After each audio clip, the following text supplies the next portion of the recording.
ओम प्रकाश राजभर की विधानसभा की सदस्यता कब रद्द करोगे, ये पूछता है भारत।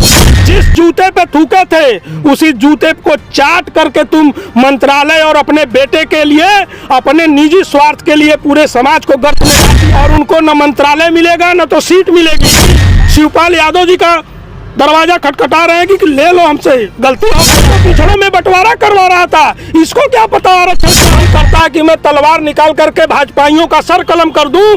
क्या मजबूरी है भारतीय जनता पार्टी। तो नमस्कार, मैं हूं संतोष और आप देख रहे हैं सौलभ हिंदी। इस समय मैं वाराणसी में हूं, वही वाराणसी जिसे भारत की सांस्कृतिक और आध्यात्मिक नगरी कहा जाता है। आज हमारी मौजूदगी है सारनाथ में, और सारनाथ में हमारे साथ सुहेलदेव स्वाभिमान पार्टी के प्रदेश अध्यक्ष हैं ब्रिजेश राजभर जी। इनसे हम जानने का प्रयास करेंगे। देख सकते होंगे कि गाड़ी में हम बैठे हैं, यहीं मिल गए, तो हमने इनसे मुलाकात की, कहा दो शब्द हो जाए, क्योंकि ये अपनी बातों को बहुत प्रमुखता से और मुखर होकर रखते हैं और बहुत बेबाकी से रखते हैं। तमाम सारे वीडियो इनके देखे होंगे, तो बहुत बहुत स्वागत है एक बार फिर से आप। बहुत बहुत धन्यवाद। आपके सम्मानित जो भी श्रोतागण हैं, दर्शक हैं, मैं उनको भी नमस्कार प्रणाम करता हूं, और माता रानी नवरात्रि में मैं कामना करता हूं कि आप लोग की भाई मंगल कामना हो। अब जो है 2024 का चुनाव होना है जी, और अभी आप लोग जो है घोषी चुनाव में समर्थन किए थे सपा को। जी जी। तो क्या लग रहा है, अब क्या गठबंधन होगा 2024 में आप लोगों का, कि बस समर्थन रहेगा? नहीं, बिल्कुल गठबंधन होगा। जहां हिस्सेदारी, अधिकार, आरक्षण की बात होगी, ये दल स्वाभिमान पार्टी यशस्वी राष्ट्रीय अध्यक्ष माननीय महेंद्र राजभर जी के नेतृत्व में हम लोगों ने बनाया है, और ये मिशन ही वही है। ये लुटेरा बनाम कमेरा, कमेरा बनाम लुटेरा की लड़ाई है।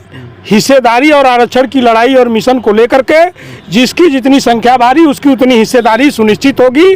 जो दल स्वीकार करेगा हम उसके साथ हैं, और उसके साथ गठबंधन करके और आगे मिशन पे हम लोग इस हिस्सेदारी की लड़ाई को सुनिश्चित करेंगे। जहां पर जातिवार जनगणना हो जाए, शिक्षा में एक अनिवार्य शिक्षा है, निश्चित शिक्षा का जिसमें बात हो, जातिवार जनगणना हो जाए, शराबबंदी हो जाए, बेरोजगारों को रोजगार मिल जाए, महंगाई पे लगाम हो, जो इस मिशन पे काम करेगा हम उसके साथ रहेंगे। इसी मिशन पे तो ओम प्रकाश राजभर जी भी काम कर रहे थे, आप छोड़ दिए उनका साथ। लीजिए, मुर्दे आदमी का नाम ले लिए आप, ये तो मर चुके हैं। इनको तो श्रद्धांजलि यही सारनाथ में हमने दिया था, सुहेलदेव स्वाभिमान पार्टी, और मऊ और बलिया की धरती पर इनका तेरही भी हो गया है। ये तो मुर्दा आदमी है।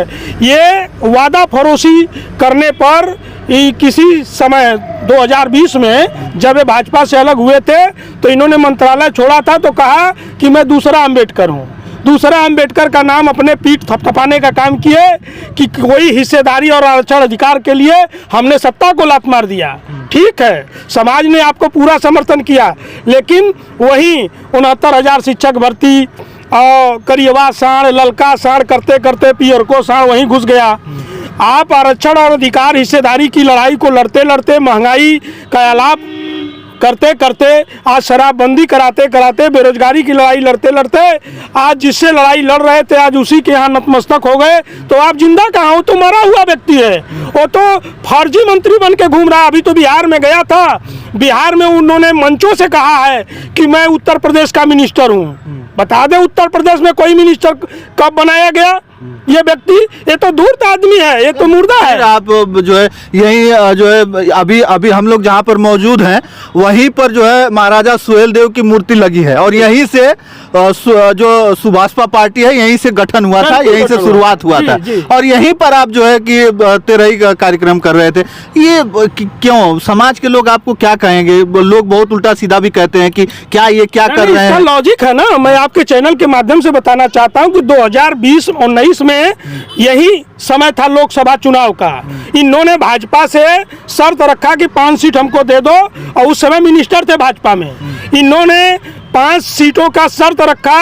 भारतीय जनता पार्टी ने कहा यह गठबंधन क्षेत्रीय दल के नाते हमारे प्रदेश स्तर पे हुआ है, आप अभी अपने समाज को मजबूत करो, अपने लोगों को मजबूत करो, और आगे संगठन जब मजबूत होगा तो हम आपको केंद्र में रखेंगे। अभी आप अपने लोगों को मजबूत करो।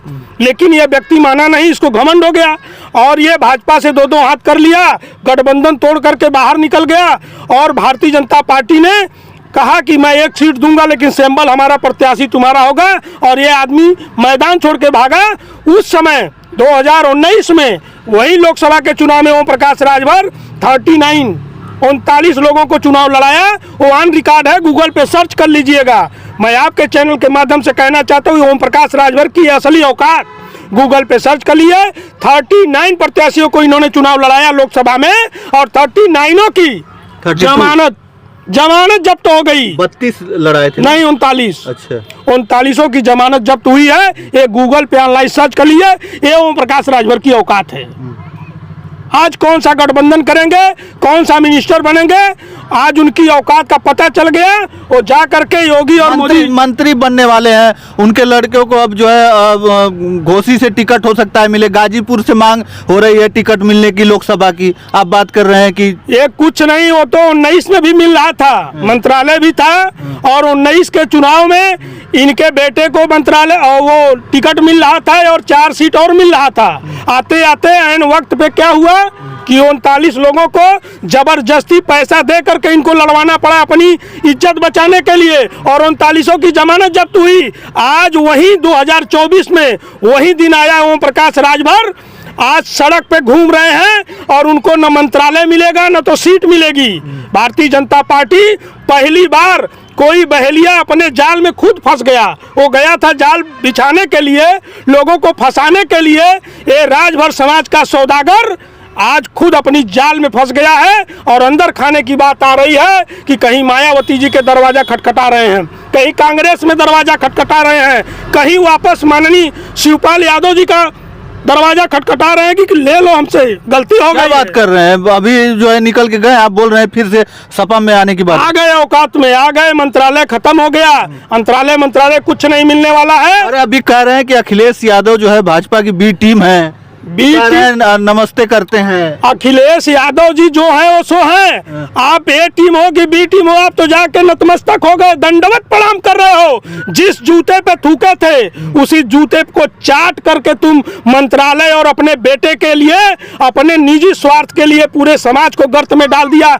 मैं आरक्षण की बात नहीं तो यही नेता कहा था, जब तक मैं आरक्षण नहीं दिलवा लूंगा, रोजगार, व्यापार, अधिकार, शिक्षा नहीं दिलवा दूंगा, तब तक मैं भाजपा के साथ नहीं जाऊंगा। वही योगी मोदी को गाली देने वाला व्यक्ति, क्या योगी मोदी भूल गए? उसी के लिए, इसी आरक्षण के लिए तो वो गए भाजपा में, और जो जैसे ही वो गए वैसे ही जो है फाइल आगे बढ़ गई। आपने ब्रेकिंग न्यूज नहीं देखा? फाइल बढ़ाने वाला तो एक जागो राजभर जागो फाउंडेशन है। वो समाज सेवी लोगों ने वो जा करके कोर्ट में पटिशन दाखिल किया, और उन्होंने मजबूर किया सरकार को, सर्वे करवाया हर जिलों में। इनकी क्या औकात है? तो बड़बोला व्यक्ति है। ये तो जब 2002 में पार्टी बनाया तो ये तो सामाजिक न्याय समिति की रिपोर्ट लागू करवा रहा था, ये तो पिछड़ों में बंटवारा करवा रहा था। इसको क्या पता आरक्षण क्या होता है, एससी आरक्षण, एसटी आरक्षण का फार्मूला क्या होता है? ये व्यक्ति ये अपने निजी लाभ के चक्कर में पागल हो गया। ये तो योगी मोदी जो वर्तमान सरकार को माँ बहन की गाली दे, ये कहा है कि भाजपा के जब नेता हमको दिख जाते हैं तो मेरा खून खौल जाता है, मन करता है कि मैं तलवार निकाल करके भाजपाइयों का सर कलम कर दूं। क्या मजबूरी है भारतीय जनता पार्टी की? मैं तो आपके चैनल से पूछना चाहता हूं, माध्यम से मैं पूछना चाहता हूं भारतीय जनता पार्टी के नेताओं से, माननीय योगी जी, माननीय मोदी जी से, कि आप बताओ कि आज हेट स्पीच देने पर, असंसदीय भाषा का प्रयोग करने पर माननीय सांसद राहुल गांधी जी की सदस्यता रद्द हो सकती है। असंसदीय भाषा, हेट स्पीच पर आजम खान साहब के विधायकी उत्तर प्रदेश में जा सकती है। तो आज भारतीय जनता पार्टी की क्या मजबूरी है? ओम प्रकाश राजभर की विधानसभा की सदस्यता कब रद्द करोगे, ये पूछता है भारत। कि आज ओम प्रकाश राजभर कौन सी ऐसी गाली देगा? कोई आतंकवादी भी प्रधानमंत्री को इतना गाली नहीं दिया होगा। जो हमारे देश का देशद्रोही है, वो देशद्रोही भी इतनी गाली नहीं दिया होगा कि मैं मोदी योगी को वहां भेजूंगा जहां भीख मांगने की ट्रेनिंग दी जाती है, गंगा में डुबो के मार डालूंगा, इतना खून खौलता है कि मैं सर कलम कर दूंगा। माँ बहन की गाली मंचों से दिया है ओम प्रकाश राजभर ने। तो ये बेईमान आदमी की सदस्यता कब रद्द होगी? पूछता है भारत, पूछता है राजभर समाज, और पूछता है सुहेल देव स्वाभिमान पार्टी। ओम प्रकाश राजभर ने चैलेंज किया था यही घोसी के चुनाव में कि अगर मैं सैफई नहीं पहुंचा दिया अखिलेश यादव को तो एक बाप की औलाद नहीं। किसी चैनल पे किसी इंटरव्यू में इसके पहले भी कहा था कि मैं मोदी और अमित शाह को गुजरात नहीं पहुंचा दिया तो मैं एक बाप की औलाद नहीं। तो एक चैनल के माध्यम से ब्रजेश राजभर पूछता है कि ओम प्रकाश राजभर कितने बाप की औलाद है। ये सारे बात जुमलेबाजी, ये झूठ बोलना, सौदेबाजी, ये राजनीतिक जोकर, ये राजनीतिक नौटंकीबाज, ये तो इतना बेवफाई तो बॉलीवुड में जिस तरह से राखी सावंत ने नहीं किया होगा, सनी लियोनी ने नहीं किया होगा, रंपत हरामी भोजपुरी में एक कॉमेडियन था उसने नहीं किया होगा। इसका नाम कितना रखा गया। मैं तो कहता हूं कि ये राजनीतिक जोकर है, एक कॉमेडियन है, इंटरटेनमेंट कर रहा है। ये क्या समाज को हिस्सा दिलवाएगा? एक स्टंट नहीं है इसका। राजभर समाज उनके साथ है, पूरा राजभर समाज कहता है कि हम चाहे वो कहीं पे भी जाएं, ओम प्रकाश राजभर जी हम उनके साथ हैं। और उनके बेटे भी जब मंच पे जब खड़े होते हैं तो कहते हैं कि हम ही लोग हैं जो हक हिस्सा की लड़ाई लड़ते हैं आप लोगों की। ये कौन सी पार्टी है? आप लोगों का तो नाम भी नहीं लेते वो। सर, राजभर समाज जब उनके साथ था तो 2019 में जब ये भाजपा से अलग हुए, जब 39 लोगों को चुनाव लड़ाए, तो असली औकात तो तुम्हारी वहां पता चली कि जब लोकसभा के चुनाव में 39 प्रत्याशियों की जमानत जब्त हो गई, तब राजभर समाज कहाँ था? वास्तव में राजभर समाज इसके साथ है नहीं। ये बड़ बोला व्यक्ति है, नौटंकीबाज आदमी है।